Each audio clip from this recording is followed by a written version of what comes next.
Hi there, and welcome back to Stubbs Aquatics. In this episode, we're going to be looking at the pros and the cons to having fake plants or live plants.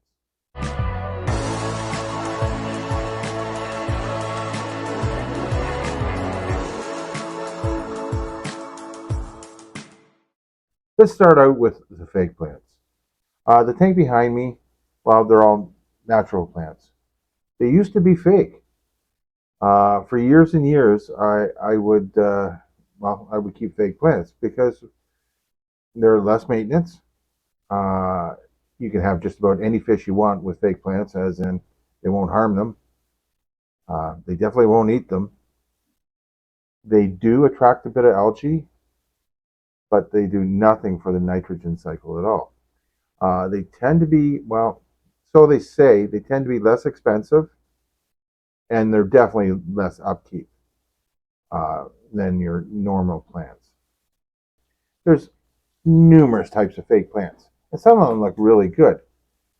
This one I'll be using in another aquarium where I just can't keep plants in because, whether it's, shabumpkin or some people keep certain types of cichlids, you just can't, well, they'll eat them all, right? And this one here is a massive, I keep dropping gravel, sorry, is a massive one. I think I'm going to be using that in my pond, believe it or not. And this really nice, high quality, long one will be great in the pond. It'll sit up nice and high. I wish I could grow some of the more live plants in my pond that I'm going to set up, but I'll let you in a secret. It's going to be 3 feet deep, so I'm thinking the lighting might be an issue for live plants. Plus, I'm going to have my shabumpkins in it. Now, let's get back to more fake plants. There's, like I said, there's all kinds of benefits. It makes your tank look natural. It calms your fish. I like the natural setting, and I've always tried to strive for that. I think your fish do so much better in a natural setting. Now, over the last few years, my tastes have changed a bit, and I've gone to live plants. Um, that's just my choice. But you got to be really cautious when you're dealing with fake plants. See, I got a lot of these that are great for spawning. They look natural, especially when they're wet. But what happens is certain fish, like goldfish, tend to strip this, and they're like a thread. And this one's stripped. You can see from my filter that, well, I got problems here. I'm glad I caught this when I did, but this is actually destroyed several of my filters, and it's from these threads coming up and getting clogged in the mag drive, and then it not being able to turn. Then your pump overheats, and before you know it, you have to replace your pump. What you also want to be careful of are plants such as like this. Now I've got rid of any of the real sharp ones, any of the ones that look like fern. I've got a couple koi out there that are missing eyes, like I'm missing an eyeball, because they've gone in there after food and then caught themselves on something sharp, and well, I've damaged fish because of it. So you really want to be careful when you're dealing with fake plants. Plus, you don't know if there's any toxins in it because you're buying off the internet a lot of the time. So there could be, again, toxins.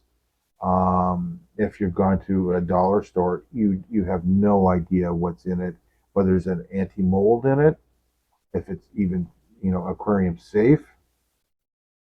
So unless you're buying it from an actual aquarium shop, which those bigger ones that I showed you, they're from an actual aquarium shop, and you pay the price, and they're not cheap. So whoever said fake plants are cheap, the good ones, they're not. They're expensive. They could be even more expensive than the live plants.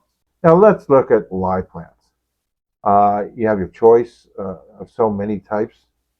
Uh, they are and can be a little bit more difficult to grow. You need a little bit better lighting system, but most LED lights now are full spectrum, so you can grow mid to low level light plants such as your Anubias, your Java fern, Java moss, uh, and so many of your stem plants.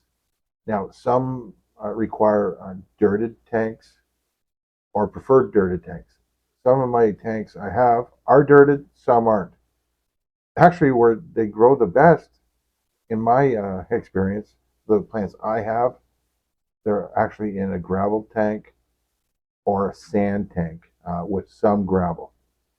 I probably made the error. Well, I know I made the error in my dirted tanks that I have a thick substrate of gravel.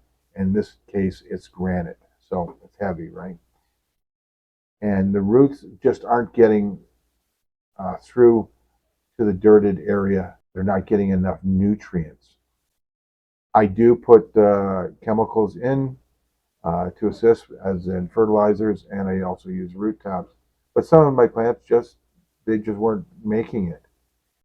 So our aquarium plants a lot more work. You bet they are, but they're so much more worth it. You will have to, cut them. As you could tell, I let a lot of my stuff overgrow, especially in this time of year, because I know I'm going to be taking some of these plants out. They also will end up in some of my ponds for breeding mats. So they're great for that. They also shade your aquarium, especially the surface ones, and they let other low light plants grow up where they need to. And also they provide ample shade area for your nervous type fish, which don't like a lot of light. Also, the benefits of natural plants is, of course, the nitrogen cycle. Fake plants don't help with the nitrogen cycle. Live plants, they actively clean your fish tank. They assist in the entire nitrogen cycle. They produce oxygen. They actually make your aquarium smell better, especially if you're using the right type of plants. Now, there's people out there, Patty's Aquatics, that use nothing but plants for filtration. Amazing channel. If you haven't already checked him out, what he does is with dirted tanks is it is amazing because he only runs air stone in most of his tanks, and some of that he doesn't even have to do that. It's simply all plants, and it does everything. And I shouldn't be really surprised of it because all my ponds, for the most part, or at least my koi ponds, all have bog filters. And the reason they have bog filters is that's nature's way of cleaning the water. So it only makes sense to have your plant uh, or your fish tank planted. Some people say that you have to run CO2 to produce the best colors in your plants. I don't want to run CO2. It's something I'm not familiar with. There's also a cost factor and a danger area of, obviously putting too much CO2 in your aquarium and ending up killing your fish. I don't want to do that for the sake of getting a brighter red. Um, that's just me. That's nothing against people that know what they're doing with that. Um, my hat's off to you because, well, you're way more talented than I am when it comes to looking after plants. As time progresses on, I hope to add more and more plants to what I already have. So if I had to outweigh, which is better, I'm going to go with live plants every time. Just because I said I would go with live plants every time doesn't mean that is the correct way. With the fish that I have, I'm going to go with live plants, even if I can't put them directly in the water, like I did with my sherbumpkins. I have them growing outside or just the roots, and well, they actually make the tank look nicer, and they also assist with the nitrogen cycle, and obviously clean my water. I'm all for that. They don't produce any oxygen as far as the tank goes, but it does produce oxygen in your room, and it helps purify the air in your room. So why wouldn't you add them if you could? Now, these are just some of the pros and cons for both. It's all up to you. I'm not an expert.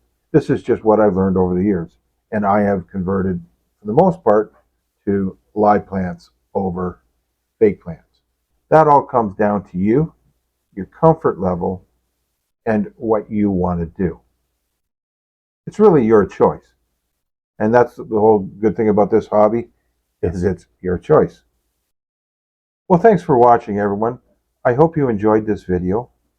If you did, hit the like button, think about subscribing, and hit that notification bell so you don't miss any upcoming videos. Thanks again. We'll see you real soon. Bye for now.